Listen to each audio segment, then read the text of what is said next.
네, 이사야 11장 11절 봅니다.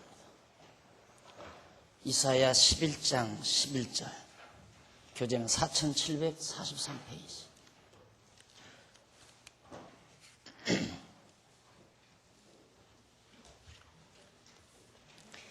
그날에 주께서 다시 손을 펴사 그 남은 백성을 아수르와 애굽과 바드로스와 구스와 엘람과 시날과 하맛과 바다 섬들에서 돌아오게 하실 것이라.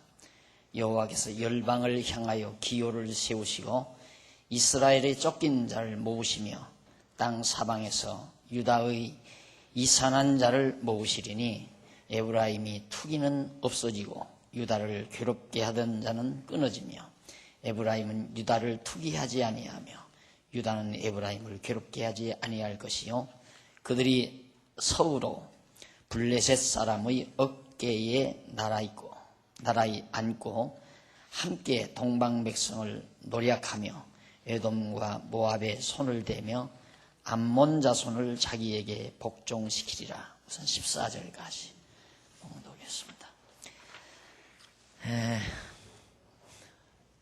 이사야 11장부터 12장까지가 유다의 회복에 대한 내용이라고 그랬습니다. 유다가 앞으로 망하지만 그러나 반드시 하나님은 유다를 회복시키신다. 그 회복시키는 과정이 바로 이세를 위해서 날짜가 있다. 즉 다윗 왕가가 다시 일어난다라는 얘기죠. 그러니까 유다가 다시 회복되려면 다윗 왕가가 무너져서는 안 되죠. 이것이 궁극적으로는 아브라함과 다윗 자손 예수 그리스도가 출생하실 것에 대한 예언이라는 말씀을 지난 시간 해드렸습니다. 물론 역사 과정에서도 유다가 회복이 됩니다. 그리고 이제 오늘은 그 남은 백성, 어떻게 그러면 하나님께서 유다의 남은 백성들을 어떻게 찾으시는가, 그 찾으시는 결과는 어떻게 되고 그 찾으시는 방법은 어떠한가, 방법에 대해서 일일이 예언을 합니다.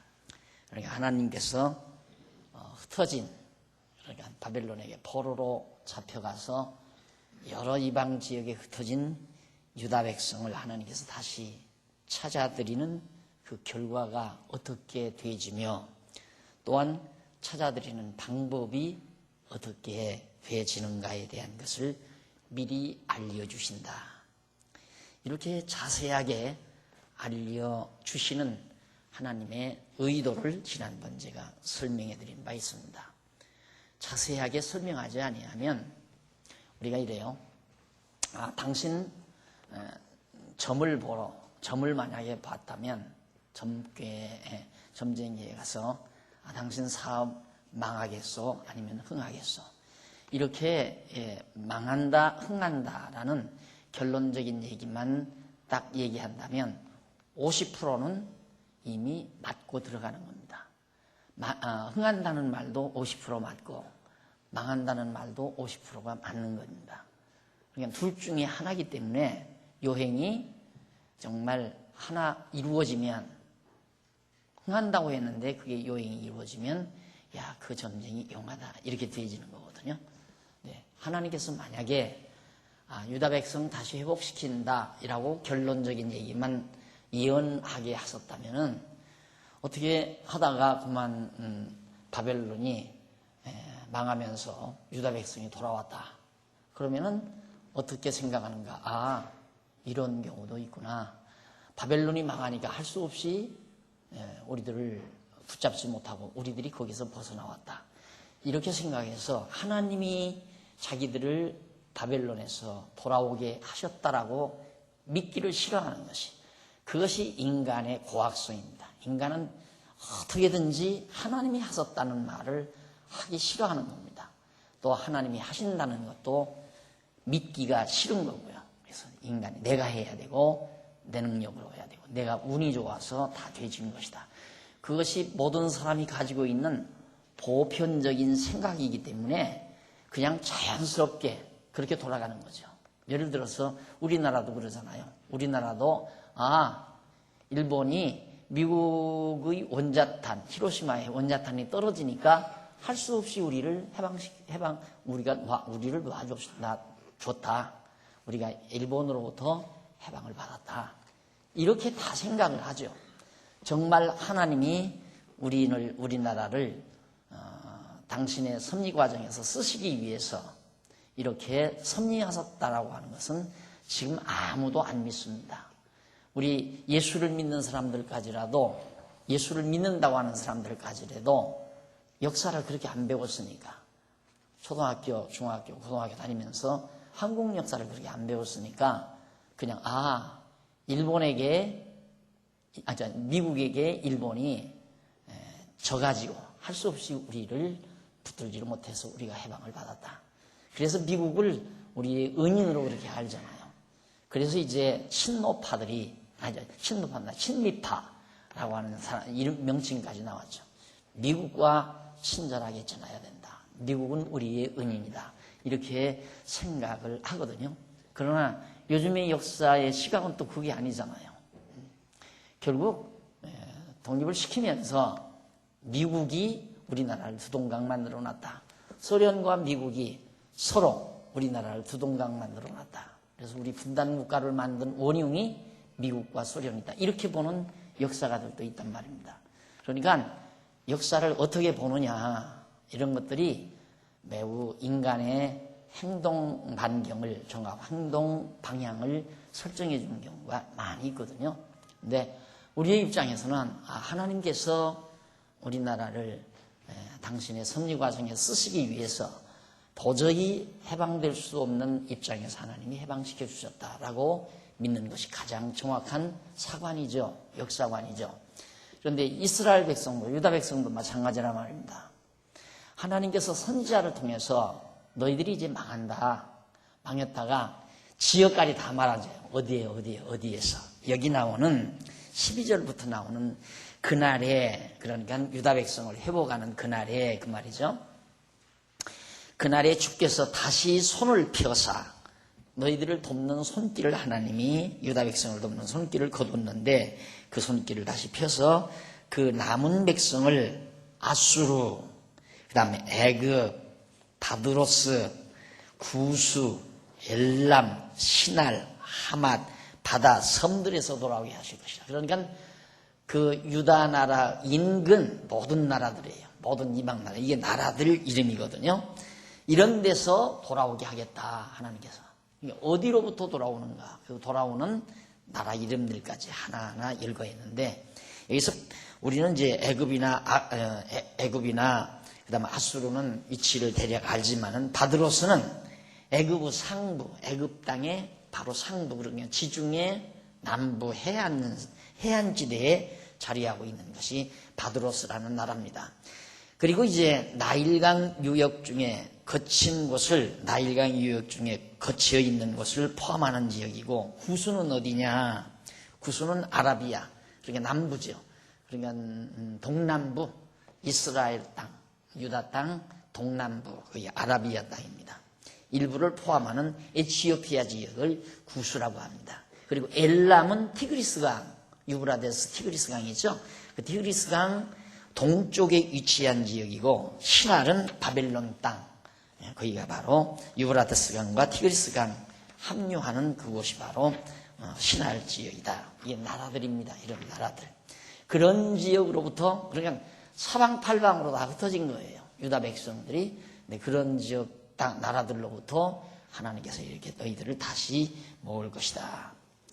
그리고 이제 하맛은 레바논 북쪽에 있는 수리아 지역이고, 바다 섬들은 지중해와 흑해의 지역에 있는 섬들을 말하고 있습니다. 그러면 아주 넓다란 지역에 다 분포되어 있게 된다는 거. 유다 백성들이 이제 바벨론에게 사로잡혀 가서 사방팔방으로 다 흩어져서 거처하는데, 하나님께서 그런 곳에서 다 불러 모으겠다. 근데 거기서 돌아오게 하실 것이다라는 말이죠. 이 말은 바로 세우려고, 획득하려고, 또는 도로 찾으려고, 돌아오게 한다. 이 말은 하나님께서 그렇게 이방인들의 손에 맡겨준 백성들을 도로 찾으시려고 하나님께서 그렇게 한다는 얘기입니다. 그래서 메시아의 날, 그날이란 말은 메시아의 날, 즉 하나님 여호와께서 함께 하시는 그날, 구원의 날이죠. 그날에 여호와께서 여러 이방 땅에 흩어져 남아있는 유대 백성들을 도로 찾으시려고 다시 손을 펴신다는 뜻으로 그렇게 밝혀주고 있습니다. 이것은 분명히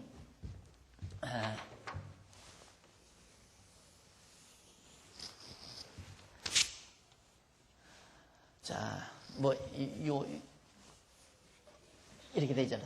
이 지역에 섬들도 있고, 이 지역에 섬들도 있고, 여기 다음 애굽 등 이런 등지, 그다음 구수 사우디 아라비아 지역, 그다음 유브라데스강, 티그리스강 지역, 이 일대에 흩어져 있는 이스라엘 백성들을 전부 유다 백성들을 전부 일로로 다시 불러 모으시겠다 이 얘기거든요.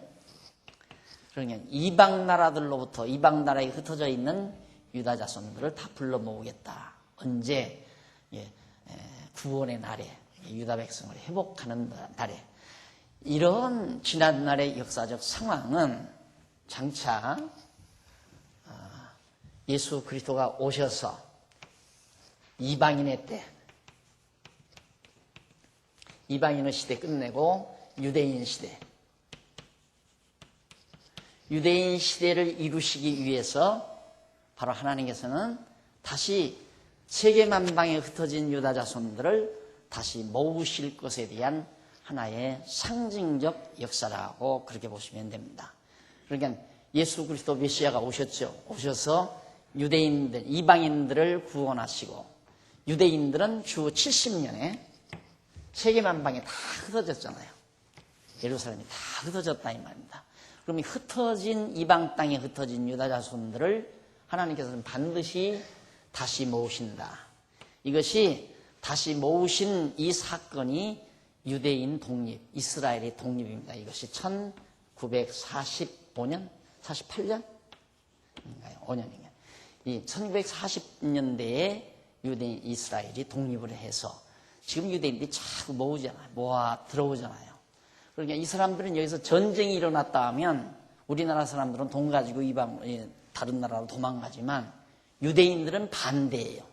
자기 나라에 전쟁이 일어났다고 하면 돈보따리 싸 짊어지고 찾아 들어오는 거예요. 이게 전혀 다릅니다. 그러니까 지금도 이방 땅에 흩어진 유대인들이 참 많죠. 유대인들이 들어가 있지 아니한 곳이 거의 없다시피 다 흩어져 있는데 자꾸만 이제 밖에서 사업을 해서 돈 보내고 또 밖에서 여전히 이스라엘 발전을 위해서 이스라엘의 독립을 강한 이스라엘 국가를 만들기 위해서 해외에 거처하는 많은 나라들이, 많은 백성들이 협력하고 여러 가지 정보를 제공해주고 활동을 하고 이런 일들을 유대인들이 지금 하고 있거든요. 계속해서 지금 모아 들어온다 이 말입니다. 이것이 하나님께서 장차 유대인의 시대를 이루어가기 위한 하나님의 섭리, 이때도 유대인들을 다시 회복해 놓으신 것처럼 하나님께서 유대인의 시대를 이루기 위해서 정말 섭리하실 것에 대한 역사적인 모형을 한번 우리에게 보여준 사건이다라고 보시면 틀림이 없다는 얘기입니다. 하나님께서 이렇게 이제 이사야 선지자를 통해서 예언을 했는데 그 예언은 지난번 말씀드린 대로 이미 이사야가 예언하기 전 한 1500년 전, 한 5, 600년 전, 그때 1500년 전, 그때쯤 한 4, 500년 전에 누가 이사야가 모세가 이미 예언한 바 신명기 30장 1절로 4절에 보면 모세를 통해서 하나님께서 흩으신 이스라엘 자손을 다시 모으신다는 예언을 이사야가 예언하기 이전 한 1500년 전에 이미 예언을 했어요. 그러니까 그 예언의 근거에서 지금 이사야가 다시 예언을 했는데 그 예언은 그대로 바벨론 포로에 갔다가 70년 포로 생활하고 돌아올 때, 이때 완전히 이 예언은, 이사야의 예언은 역사상에서 그대로 이루어진 것이다. 그래서 이렇게 하나님께서 당신의 택한 백성, 선민을 선정해 놓으시고 그 선민을 선미하시는 하나님의 경륜, 이런 것들을 선지자들을 통하여 미리 예언하게 하고 예언 그대로 이루어 가시는 것은 이스라엘 백성들을 버릇들이기 위한 것이 근본 목적이 아니에요. 근본 목적은 하나님 당신이 살아계시다는 사실을 보여주기 위한 것이고, 그 살아계시다는 사실을 이스라엘 백성들이 깨달아 알게 되면 바로 여호와 하나님을 경외하는 결과를 가져오게 되는 거죠. 그러니까 가장 중요한 목적은, 하나님께서 이렇게 섭리하시는 중요한 목적은 하나님이 살아계심을 알게 하려는데 그 목적이 있다. 그 목적에 의해서 결국 여호와 경외하는 결과도 가져오게 된다라는 얘기죠. 그래서 우리는 역사를 항상 하나님 배우는 교재로 보는 것, 이것이 매우 중요한 겁니다. 그래서 범사에 그를 인정하는 삶, 이것이 역사를 통해서 하나님을 배워가는 삶이죠.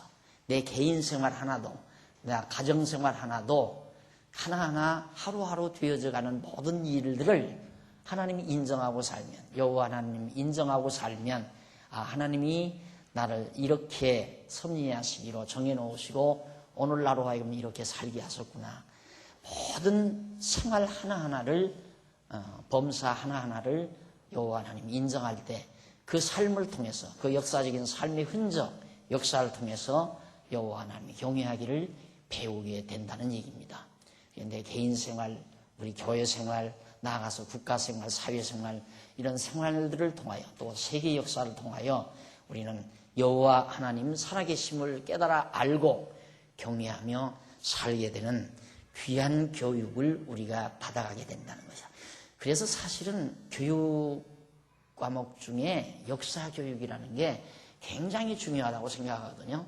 그런데 역사 교육을 시시하게 생각하지 않아요. 요 근래 와서는 더더군다나 대학에서는 역사를 안 가르치다시피 했어요. 근데 뭐 역사학과가 인기가 없으니까 대학에서 뭐 역사학, 학에 대해서 관심 있는 사람도 없고, 왜? 그거 배워봤댔자 중고등학교 가서 역사, 교사 노릇 해야 되는데, 역사 교사가 제일 인기가 없잖아요. 그러니까 안 하려고 그러고, 이게 학생 지망이 없으니까 대학에서 역사 교육을 한다. 그러나 진짜 여러분들 보세요. 대통령 됐다. 그분들 언제입니까? 지금 휴가 때 대통령 뭘 받는가, 무슨 책을 받는가? 대개 역사책을 봅니다. 역사책을. 역사를 통해서 이제 배우는 게 많으니까, 그래서 역사책을 많이 탐독하게 되죠. 무슨 소설을 읽는 게 아니고. 그러니까 역사 교육이라는 게 매우 중요한데 역사에 대한 해답이 없으니까 재미가 없는 거예요. 그래서 이제 역사 교육을 안 시키지만, 우리의 경우는 역사라는 게 참 중요합니다. 왜? 역사가 모두가 다 하나님의 섭리가 배경에 깔려 있는 거기 때문에. 그래서 이러한 역사적 사실을 이사야 선지자가 미리 내다보면서, 장차 이루어질 것을 미리 내다보면서 예언한 거죠. 자, 그 다음에 13절로 14절에 보면 여호와께서 남은 백성을 도로 찾으시는 결과, 남은 백성을 도로 찾았을 때 맺어지는 결과가 어떻게 되어지는가에 대한 예언입니다. 여호와께서 남은 백성을 도로 찾으시는 결과에 대해서 이사야 선지자는 이렇게 말합니다. 첫째, 에브라임의 투기는 없어지고, 에브라임은 북쪽 이스라엘이거든. 북이스라엘이 에브라임이고, 남쪽 유다가 유다인데, 에브라임과 유다가 늘 시기, 질투, 반목, 이런 것들이 계속됐다 이거죠. 그런데 만약에 하나님께서 다시 도로 찾으시는 그날에 첫 번째 맺어지는 거의 에브라임의 투기는 없어지고 유다를 괴롭게 하던 자는 끊어진다라는 겁니다. 그러니까 이제는 에브라임이 유다를 미워하고 유다와 반목질시하는 일이 없다. 왜? 이미 에브라임은 일찍이 아수르에 의해서 망했잖아요. 남쪽 유다가 바벨론에 막 가기 전에, 그 이전에 벌써 이들은 아수르에 의해서 망했고 남쪽 유다는 바벨론에 의해서 사로잡혀 갔으니까 이때 여기저기 다 흩어진 자들, 이때 흩어진 자와 유다 백성이 흩어진 자. 그래서 결국 유다를 회복한다는 말은 다윗 왕국을 회복한다는 뜻이거든요. 그러니까 다윗 왕국 안에는 다른 지파, 12지파 남은 자들까지라도 다 돌아오게 되는 거죠.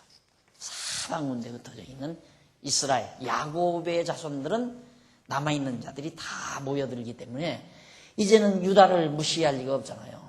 그 이스라엘 백성들이 아수르에게 망해가지고 사로잡혀간 자들이 유다를 미워하거나 증오하지 않는다라는 얘기고요. 그리고 둘째는 에브라임은 유다를 투기하지 아니하며 유다는 에브라임을 괴롭게 하지 않는다. 서로 에브라임과 유다가 화목하게 된다라는 얘기입니다. 그리고 셋째는 그들이 서쪽으로 블레셋 사람의 어깨에 날아앉고 함께 동방 백성을 노략하며 에돔과 모압에 손을 대며 암몬 자손을 자기에게 복종시키려리라고 예언합니다. 중요한 대목이죠. 이 부분은 그들에게 있어서 뭐냐면 서쪽으로 블레셋 사람의 어깨에 날아앉는다. 이게 서쪽에 블레셋이 자리 잡고 있잖아요. 이스라엘 서쪽에. 이 말은 바로 유다, 에브라임이 주변에 있는 이방 족속들을 쳐서 다 정복한다는 말입니다. 블레셋을 유시해서 에돔, 모압, 암몬 등등 이들을 다 정복해가지고 전부 무릎을 꿇리고 조공을 갖다 내게 하고 이렇게 해서 이제 서로 화목해서 남쪽과 북쪽 이스라엘이 서로 흩어졌다가 다시 만나서 단결해서 인근 열방들을, 인근 이방 백성들을 다 쳐서 복종시키게 된다. 자세한 결과에 대해서 밝혀준 겁니다. 그 결과대로 결국 이스라엘 백성들은 돌아와서 정말 두렵지 않을 수가 없죠. 다 망한 줄 알았는데 바벨론이 파사에게 망하면서 고레스 왕 때 유다에 가서 유다 백성들은 다 가서 예루살렘 성전을 지어라. 그리고 예루살렘 성전 지으려고 첫 번째 에스라가 돌아왔는데 방해 공작을 많이 하잖아요. 성전 못 지게 막 이 인근 주변의 나라들이 막 전부 바벨론에다 파사에 페르시아 제국 황제에다가 호소문을 내고 지금 유다 백성들이 자기들의 신을 섬기기 위해서 지금 성전을 짓는다. 그리고 성도 쌓고 이들이 성을 다 쌓게 되면 당신을 배반할 거다. 파사를 배반할 거다. 이러니까 파사 왕이 겁이 나가지고 못 지게 하잖아요. 그래서 한동안 못 지고 있었어요. 그랬다가 그만 왕중일기, 궁중일기, 파사 왕이 궁중일기를 보다가 자기 고레스 왕, 초대왕 고레스 왕이 유다 백성들에게 모아주면서 가서 지라고 한 사실, 그리고 여호와 경외하라고 하는 사실, 이런 것들이 그대로 나오니까 인근 주변의 나라들에게 무슨 소리냐, 이 일로로 이 파사에게 가져올 조공을 전부 예루살렘 성전 지을 수 있는 경비로 다 글로로 보내줘라. 이것이 하나님이 하시는 일이라는, 우리 역사 공부하면서 배웠잖아요. 근데 우리가 무슨 일을 해 나가다가 방해 공작이 오면 좌절하고 절망하잖아요. 하나님 의지하고 사는 사람에게는 방해 공작도 유익한 거라 이 말입니다. 순간으로 볼 때, 역사를 순간으로 볼 때에는 불리하죠. 그러나 통째로 볼 때에는 우리에게는 불리한 일이란 하나도 없다. 왜? 결과가 아름다우니까. 결과가 아름답게 맺어지니까. 만약에 이들을 지라고 내버려 뒀다면은 이 사람들이 조공을 여기다 갖다 줘가지고 이스라엘, 유다가 부쩍 일어날 수가 없잖아요. 그런데 공연히 방해 공작하다가 도리어 유다 백성을 더 좋게 만들어놓는 결과를 가져오는 것. 이것이 하나님이 당신의 사랑하는 백성들을 섭리해 가시는 중요한 섭리 원리입니다. 왜? 그래야 여호와 하나님이 하시는 줄을 깨달아 알기 때문에 그렇죠. 열심히 자기들이 노력해서 그냥 예루살렘 성전 짓고 성곽 지었다면, 야, 우리 잘났다. 야, 우리가 굉장히 세구나. 이방 민족들 꼼짝 못하는구나. 오만하고 자만하고 그렇게 해서 자기 잘난 줄 알고 그랬을 거 아닙니까?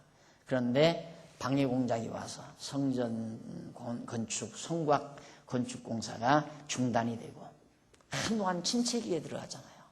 그런데 나중에 놀랍게도 반대하던 그들에게로부터 성곽을 짓는 경비가 마구 매년마다 밀려 들어오니까 재정도 풍성해지고 성곽도 튼튼하게 잘 쌓여지게 되고 그렇게 해서 유다가 다시 회복되는 과정을 에스라, 느헤미야 과정을 통해서 우리가 이미 역사적으로 잘 알고 있습니다. 그 다음에 이제 15절로 16절에 보면 남은 백성을 돌아오게 하셔서 돌아오게 하시는 그 방법이 어떤 방법으로 돌아오게 하시는가에 대해서 밝히는데 첫째는 여호와께서 애굽 해골을 말리우시고 애굽의 강을 말린 다음에 해골을 말리우시고 손을 유브라데스 강 위에 흔들어 뜨거운 바람을 일으켜서 그 하수를 쳐서 7갈래로 나누고 신을 신고 건너가게 하실 것이라고 합니다. 여기서 애굽의 해골은 혀처럼 생긴 애굽의 홍해를 가리킵니다. 홍해가 이렇게 생겼잖아요. 이걸 여기서 처음에 애굽에서 나올 때도 말렸잖아요. 이걸 바람을 불어가지고 막 홍해가 갈라져서 흘러오겠는데 여기뿐만 아니고 이 바다도 여기 유브라데스강, 티그리스강 이 바다도 신 신고 건너오도록 내가 그렇게 하겠다. 이게 말이나 되는 얘기입니까? 바다가 홍해 바다인데 그리고 유브라데 강인데 이걸 신을 신고 건너오다니요. 하나님께서 그렇게 하겠다. 왜 그러는가? 하나님이 여호와가 하셨다는 사실을 확실하게 알기 위해서. 제가 그러잖아요. 처녀가 잉태하여 아들을 낳는다는 말은 예수가 순결하게 깨끗한 몸에서 낳게 하시려는데 의미가 있는 게 아니다. 로만 캐토릭주의자들은 자꾸 그걸 말하잖아요. 처녀는 깨끗하고 유부녀는 더럽다는 그런 말상에서 자꾸 그런 얘기를 하는데 그게 아니고 처녀는 아기를 낳을 수가 없잖아요. 그런데 처녀가 아들을 낳는다 이 말이에요. 그러니까 처녀가 아들 낳은 건 예수밖에 없잖아요. 그러니까 예수가 여호와께서 보내기로 약속하신 메시아이니 조금도 의심 없이 믿어질 수 있도록 하나님께서는 그렇게 하시듯이 유다 백성, 이스라엘 백성 돌아올 때도 애굽의 홍해, 유브라데강 이것들을 다 말리우셔서 신 신고 건너올 수 있도록 내가 만들어주겠다라고 약속을 하죠. 그 다음 이제 둘째는 그의 남아있는 백성을 위하여 아수르에게서부터 돌아오는 대로가 있게 하시되 이스라엘 애굽 땅에서 나오던 날과 같게 하시리라. 여기서 여기가 굉장히 먼 길이죠.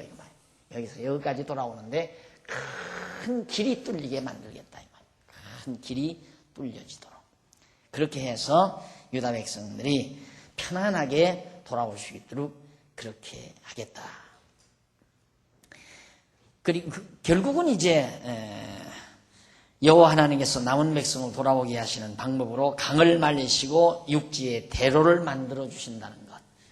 강이 방해고 육지가 있어도 도로가 없으면 험하잖아요. 막 사막, 자풀이 우거진 사막 이런 데를 어떻게 오겠습니까? 그런데 하나님께서 유다 이스라엘 백성들 돌아오기에 편리하도록 강은 말려서 신신고 건너오도록 하고 그 황야와 같은 먼 길을 큰 대로를 뚫어서 편안하게 올 수 있도록 하나님께서 불러 모으시겠다라는 얘기입니다. 자, 그 다음 이제 12장 1절로 6절까지 보면 구원의 감사와 여호와 그 이름을 찬양할 것을 예언을 합니다. 하나님께서 이처럼 너희들 만방에 흩어진 너희들을 이렇게 다시 불러 놓으면 결국 여호와 언약대로 주신 여호와께 감사 찬송이죠. 감사와 찬송 이것을 너희들이 하나님께 돌린다. 하나님께 감사하며 찬송하게 될 것을 예언을 합니다. 그러니까 감사와 찬송은 내가 하는 게 아니라 하나님이 하게 하셔서 한다. 근데 어떻게 하게 하시는가? 사로잡혀 다 흩어지게 했다가 다시 모아서 감사하고 찬송하게 하신다. 그래서 항상 제가 늘 그러잖아요. 내 생활 속에서 내 마음 속에 하나님께 대한 감사가 사라지고 하나님의 은혜에 대한 찬송이 사라지면 위기다. 그것이 내 생활 속의 위기다라는 것 생각하시면 됩니다. 공연히 허탈해지고 짜증스러워지고 공연히 불만스러워지고 마음의 평안이 사라지고 무서운 거예요. 근데 우리는 그걸 보통 생각하거든요. 근데 진짜 우리 신앙인들은 그게 지혜예요.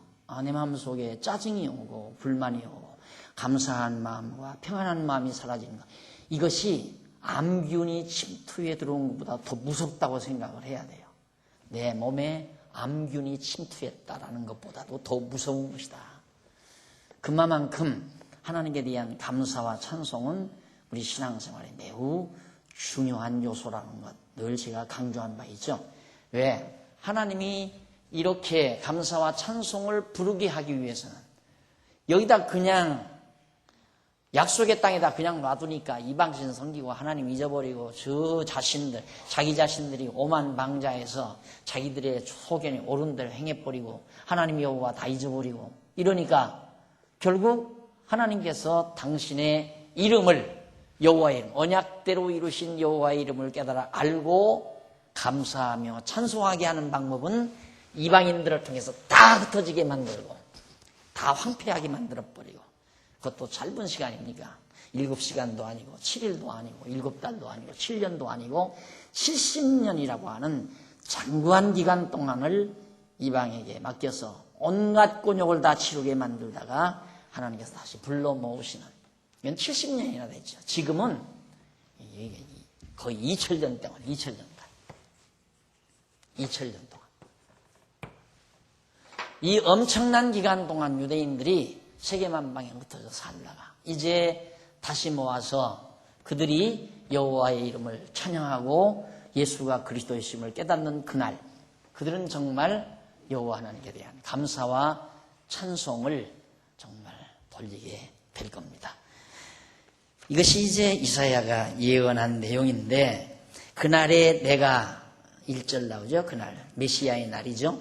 그날에 네가 말하기를 여호와여 주께서 전에는 내게 노하서 싸우나 과거에는 나한테 진노하셨는데 이제는 그 노가 쉬었고 또 나를 안위하시오니 내가 주께 감사하겠나이다. 마음속에 감사가 넘치는데 어떻게 감사가 안 합니까? 감사한 마음이. 이 감사는 내가 하는 게 아니에요. 내가 감사를 하는 게 아니라 감사해지는 거죠. 감사한 마음이 내게 잠기니까 감사해지는 거다. 그러니까 감사한 마음이 사라지게 되면 우리는 감사하는 생활을 할 수가 없잖아요. 찬송도 내 마음대로 안 되잖아요. 늘 마음속에 하나님 찬양이 있어야만이 찬송이 불러지는 거지. 그러면서 감사하겠나이다 할 것이니라. 너희가 그렇게 될 거다 이거야 앞으로. 이사야가 지금 예언하는 거예요. 너희들이 이제 이렇게 돌아오면 전에는 하나님 우리를 진노하시더니만 이제는 우리에게서 진노를 거두시고 우리를 안위하셨으니 우리는 이제 주께 감사하겠나이다 라고 너희들이 그렇게 할 것이다.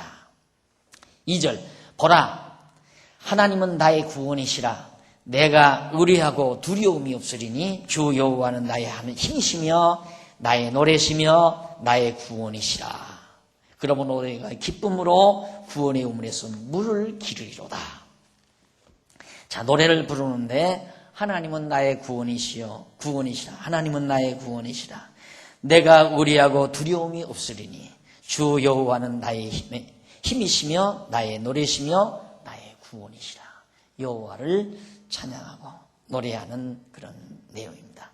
그러므로 너희가 기쁨으로 이사야가 하는 말이 기쁨으로 구원의 우물에서 물을 기르리로다.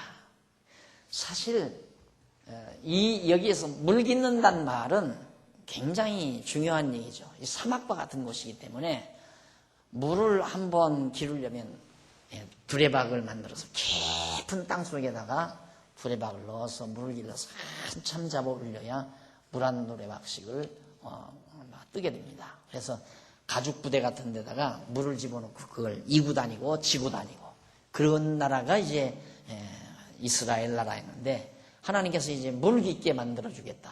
그 말은 이제 너희들을 정말 평안하게 만족하게 살게 해주겠다는 그런 의도로 시적 표현이죠.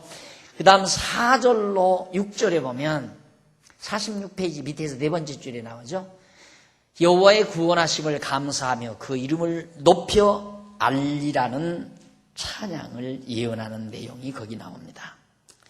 이사야 선지자는 또 남은 유다 백성이 메시아의 날에 부를 노래를 예언했는데 그들은 여호와께 감사하라 그 이름을 부르며 그 행하심을 만국 중에 선포하며 그 이름이 높다 하라. 여호와의 이름, 이 이름이 굉장히 존귀하다, 높다.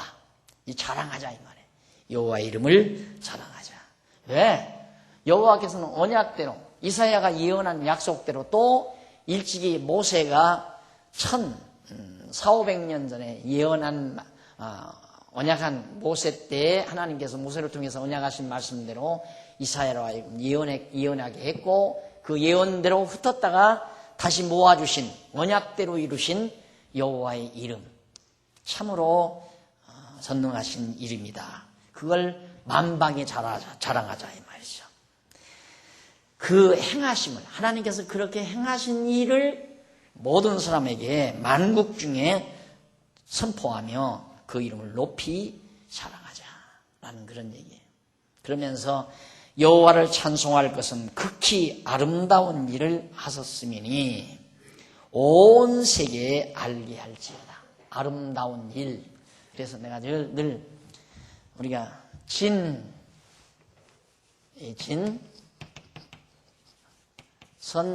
미. 이것도 하나님의 말씀, 하나님의 뜻. 선, 이것도 하나님의 뜻. 미, 이 뜻대로 이루어진 것. 이거 결국 하나님의 뜻과 말씀과 다 통하는 얘기죠. 하나님의 말씀 안에 진선미가 다 담겨져 있습니다. 그러니까 하나님의 언약대로 이루어진 일이 아름답다. 이 말이에요. 아름답다. 그러니까 아름다움이라고 하는 것이 무엇인지를 지금 아무도 정의를 못 내리잖아요. 아름다움이 무엇인지를. 이게 아름다움을 추구해서 예술을 하는데, 예술을 하는데, 세계적인 거장 예술가가 죽으면서 예술은 사기극이다라고 했잖아요. 사기다라고. 그러니까 아름다움이 뭔지를 못 찾은 거예요. 정말 하나님을 전제하지 않고는 무엇이 진실이고 무엇이 선한 것이고 무엇이 아름다운 것인지를 정의를 내릴 수가 없죠. 우리는 비학, 내가 전에 공부하던 신학도 하나가 있어서 논문을 쓴다고 그러더라고요. 자기가 예능에 굉장히 관심이 있었대요. 그럼 한번 기독교 미학을 연구해봐라. 내가 지도해주마 그랬더니 쓰다가 못 쓰더라고요. 그래서 다른 걸로 대치를 했대는데 기독교 미학 같은 건 우리에게서는 아주 간결하게 쫙 빠져나올 수 있는 거죠. 아주 깔끔하게. 그래서 진리 추구를 위해서 철학, 학문이죠. 그 다음 선을 추구하기 위해서 윤리, 그 다음 도덕, 선 추구, 예술. 학문, 도덕, 윤리, 예술 이런 것들이 다 진선미를 추구하기 위한 인간의 노력이지만 어느 것 하나도 해답이 없는 것들이다. 그러나 우리 기독교는 성경은 이에 대한 깔끔한 해답을 우리에게 제시해 준다. 여기에 진짜 장이 바뀌는 거죠. 진짜. 그러니까 아무것도 들을 수가 없는 거예요. 이 사실을 알고 나면 다 허탄한 소리로 들리니까. 다 허탄한 소리, 애기 같은 소리, 지엽적인 얘기, 유치한 말 이런 걸로 들리니까 그게 이제 정말 우리 되게 만드는 힘이죠. 그런 것들이. 자, 그 다음 이제 거기 보면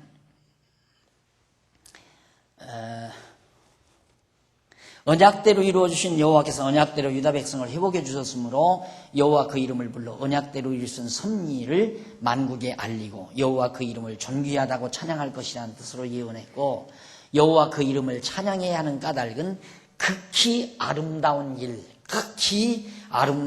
곧 언약대로 구원해 주신 일 때문에 여호와 그 이름을 온 세계에 알리라는 것이죠. 뜻으로 그렇게 하나님께 찬양을 하는 그 찬양의 내용도 우주적 아닙니까? 찬양의 내용이 아주 깊고 정말 심도 깊은 그런 내용을 안고 있습니다. 그리고 이제 시온의 검이나 노래를 높여 부르라. 이스라엘에 거룩하신 자가 너희 중에서 크심이라. 시온의 검이나 예루살렘에 사는 백성들아 소리를 높여 부르라. 이스라엘의 거룩하신 자 여호와죠. 너희 중에서 굉장히 크신 분이시다. 이렇게 여호와의 이름을 높여 알리라는 거죠.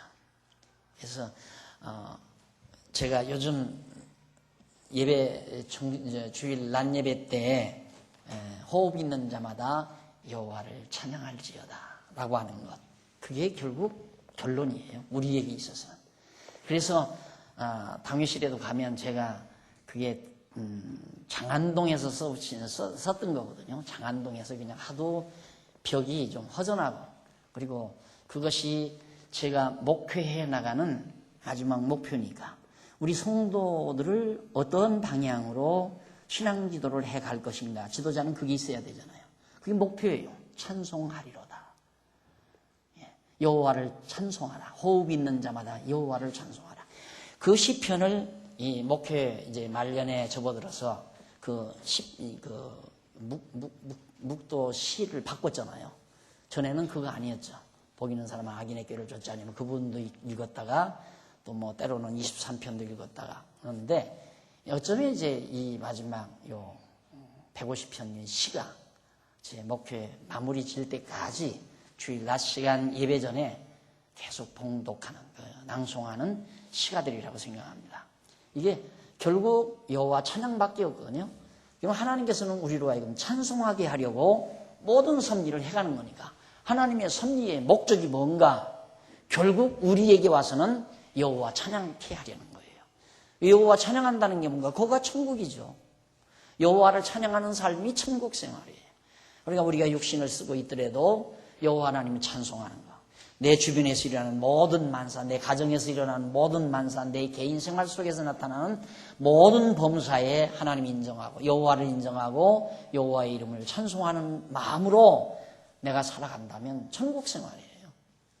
이제 육신의 장막만 싹 벗어버리고 옷만 갈아입으면 그대로 천국 생활이 지속되는 겁니다. 그러니까 오늘 우리는 실제 우리가 천국 생활은 여호와 찬양하며 사는 삶이고, 거기에 방해가 되는 게 뭐냐면 육신, 이 시간과 공간의 제한을 받는 이 타락된 육성 때문에 우리는 많은 장애를 받는 겁니다. 이 육성이 이목구위로부터 들어오는 모든 세속적인 정보가 여호와만을 찬양해야 될 순수한 영적 정보를 자꾸만 덮어버리고 그걸 마비시켜버리고, 그래서 우리는 때때마다 허탈감에 빠지고 세속에 빠져들게 되고, 그래서 여호와 찬양하는 신앙을 등한히 하게 되고, 그런 것들이 이제 우리의 천국 생활의 농도를 얕게 만드는 거라죠. 그런 말이죠. 그런 것들을 이겨나가면 지금 사는 생활이나 이 다음 천국에 가서 사는 생활이나 질은 같아요. 천국 가서도 영원토록 여호와의 이름을 찬송하며 사는 건데, 사람이 찬송할 것 있다는 것이 가장 행복이다, 이렇게 생각하면 됩니다. 네, 찬송할 것 있다는 것이 가장 큰 행복이다. 이 말을 우리 쉬운 말로 자랑할 것 있으면 행복한 겁니다. 자랑할 것 있으면. 근데 우리 자랑은 여호와가 우리의 자랑 아닙니까? 그래서 그분을 찬양하는 거거든요. 자, 그 다음 이제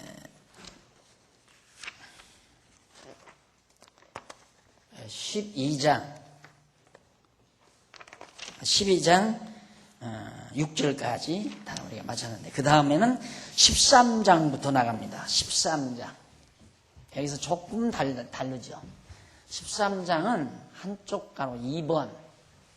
한쪽 가로 2번인데, 그게 뭐냐면, 열방에 대한 진노.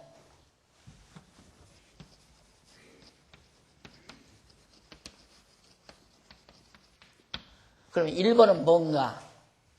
1번은 앞으로 쭉 올라가 보십시다.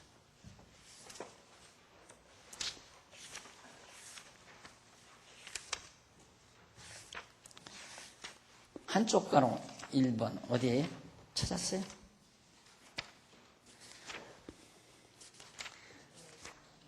몇 페이지입니까?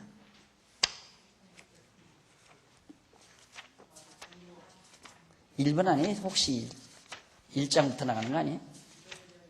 네? 몇 페이지입니까? 유다에 대한 진노죠. 1장부터. 그렇죠? 4639페이지 하단에 보면 한쪽 가로 1번. 유다에 대한 진노.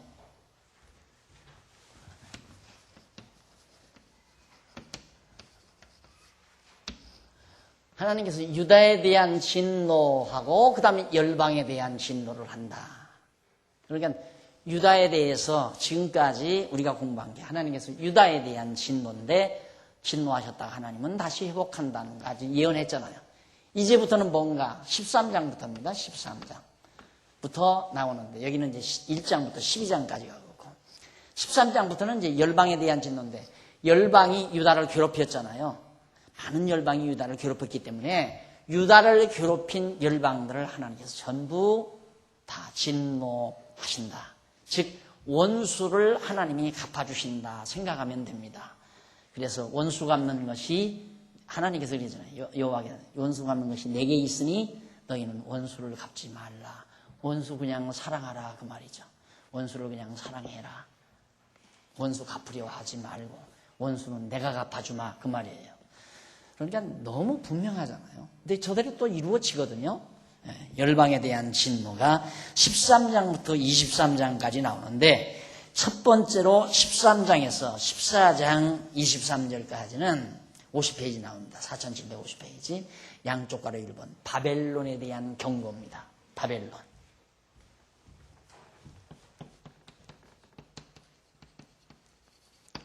바벨론에 대한 경고. 바벨론에 대한 경고. 이 바벨론이 유다를 괴롭혔잖아요. 유다 잡아다가 다 만방에 흩어놓고 70년 동안 종살이 시키고 예루살렘 다 헐어버리고 예루살렘 성전 안에 그 모든 금고, 보물들, 금방패, 금그릇들, 창고에 가득가득 채워져 있던 그 모든 것들 전부 다 가져가고.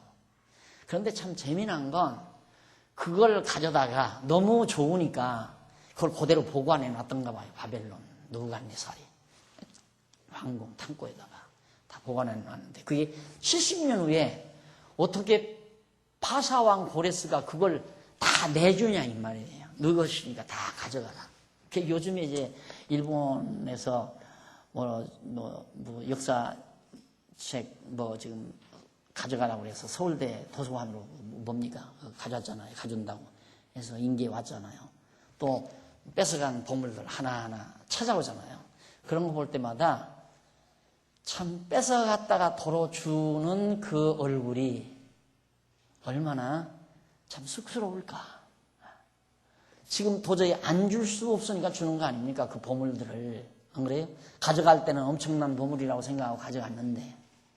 그러니까 이스라엘 백성들도 그 엄청난 보물을 다 뺏기고 그랬는데 놀랍게 70년 만에 그 보물을 고스란히 가지고 돌아오는 유다 백성들의 그 기쁨이야말로 이루 말할 수가 없죠. 그러니까 당연히 여호와의 이름을 높이 자랑하고 찬송하고 감사하고 그럴 수밖에 없는 것이 인간의 모습입니다. 인간은 평안하면 그냥 평탄하면 감사도 없고 찬송도 없고 짜증만 생겨요. 그 이상한 거죠. 평탄하면 좋아야 되잖아요.